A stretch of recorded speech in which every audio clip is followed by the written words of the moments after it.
Hey there.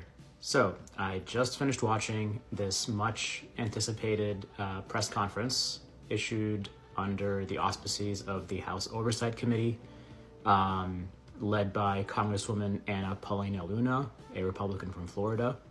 And she was standing alongside the chairman of her committee, the House Oversight Committee, Congressman James Comer. And this has been anticipated for about a week or so online in UFO circles, or UAP circles, because Congresswoman Luna has been at the forefront of the last two House oversight hearings on UAPs. And she's really leading this effort, especially on the Republican side, alongside people like Tim Burchett. This is a bipartisan effort, so my key takeaways from the press conference, which announced the launch of a new task force under the House Oversight Committee called the Task Force on the Declassification of Federal Secrets. And the task force has a mandate to be running for 6 months.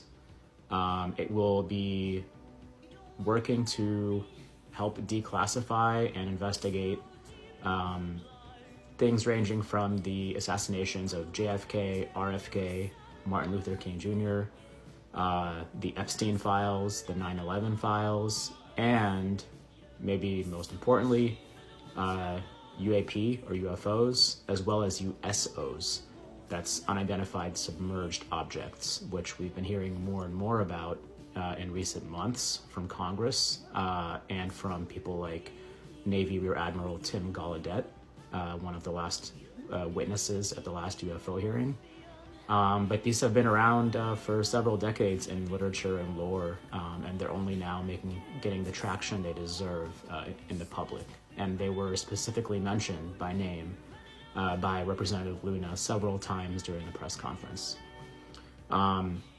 This task force, unfortunately, someone thankfully asked during the Q&A whether or not they would have subpoena power. That's the power to bring in witnesses, kind of compel them to come in by subpoena if they are reluctant to for any reason, or if they're threatened for any reason. Subpoena would compel them to come in by law. Unfortunately, she said that this task force, because it's not a select committee, will not have that subpoena power automatically,